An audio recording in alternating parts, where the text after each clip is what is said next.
Now we do a little Q&A. And if you're a good boy, maybe a little T&A. And if I mind my P's and Q's, I get some R&R and write the B&O to the B&B, have some M&Ms. Enough. Mr. Schwarzenegger, FUBAR blends a lot of the genres that I've loved throughout your career: action, comedy, and also a little bit of drama. What was it about the world that Nick Santora created and David Ellison, the producer, brought to you that made you want to do the show? Well, it was the idea. I mean, when they came to me, the idea of doing for TV, for streaming, a show that is like True Lies, based on true lies.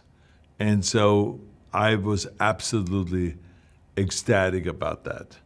And then, of course, Nick Santora started writing with his writing team. And when I saw then that in front of me, the whole, season, or 8 episodes, I was ecstatic about it.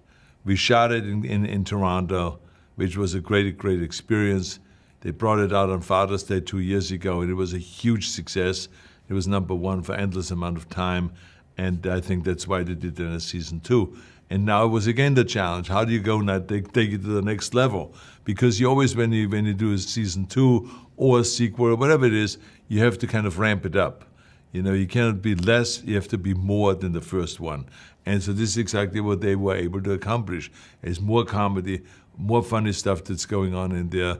It's more love story and more romance and dance sequences and all of that stuff and action, the fights, the brutality that is in there, the killings that go on.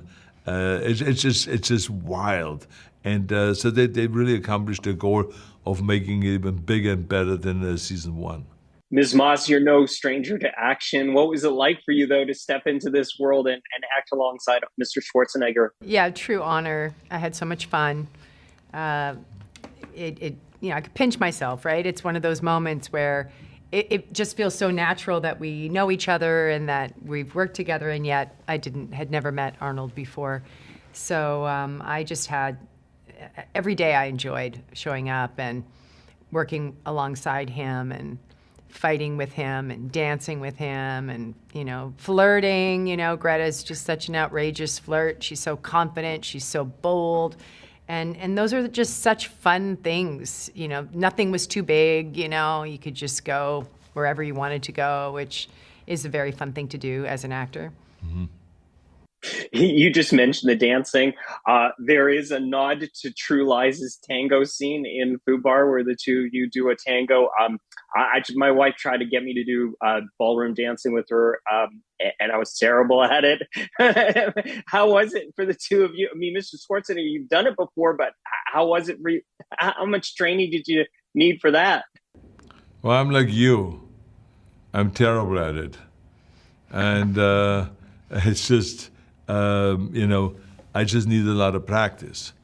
She was much more natural about the whole thing than I was. But I needed more reps, more practice, more preparation and all that stuff. I just don't have the talent, natural talent for dancing. Not true at all. Oh, he commands that energy, sells it so well. Well, yeah, but after doing, held me up in moments where, I have to lean back with him holding me. It's challenging. But after doing 1,000 reps. Yeah, absolutely. Well, Miss Moss, you have a scene dancing to Nina Cherry's Buffalo Stance. That took me back to my junior high days. Who chose that song? Nick, our showrunner, Nick Santora. I love that song. When he told me about that was the song, I downloaded it on my Spotify. I made a list, and my children will attest to this. I was dancing to that song while doing dishes, while driving in the car. That's a great song. Took me back to my younger years as well. Mr. Schwarzenegger, first movie I saw of yours in the theater was Twins, comedy, and I loved how you were able to blend comedy into your action roles, especially throughout the 90s as well. But I wondered how did you convince studios to let you do a comedy? Because back then you were just like action hit after action hit. Well, I think what convinced the studios to do it is, number one, Ivan Reitman, who just finished directing Ghostbusters, said to me, you know, I would like to do a comedy with you. And so he's the one that really helped me get to do this movie. Number two, it was the financial kind of arrangement that we take no money up front. So the studio liked that. So, you know, normally I would have gotten a huge salary. We didn't take any salary. Ivan Reitman demanded a huge salary, and so did Danny DeVito. So we, you know, big stars and big star director.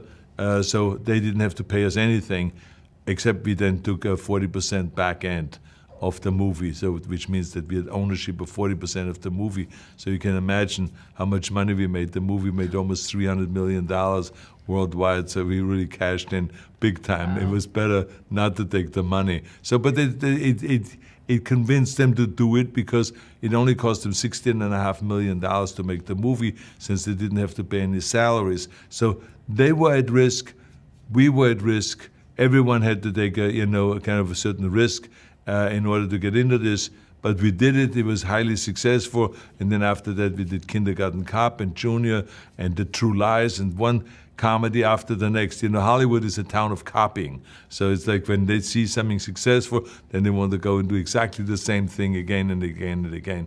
And all of a sudden, all the naysayers that said Schwarzenegger can only be sold in an action movie, all of a sudden were sending me scripts to do comedies. You have a great catchphrase in this. That's it and that's all. That's it and that's all. Exactly. What? I mean, you've had so many catchphrases over your careers. Which one are you most surprised hung around?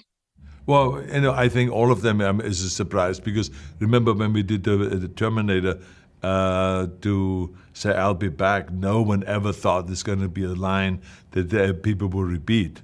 You know, so that, or for instance, in Predator, when I stabbed the guys through the chest with the dagger, and I said to him afterwards, I said, you know, boom, and I said, stick around.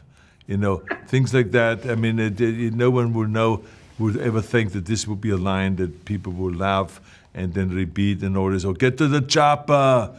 You know, all these kind of lines are surprising to me, that they made it, or it's not a tumor. It's not a tumor at all. Mm-hmm. You know, all this crazy stuff. It's just, I think it's the way I say it that makes it kind of unique. It's not just what it is, what the way the line is written. Name the other two targets.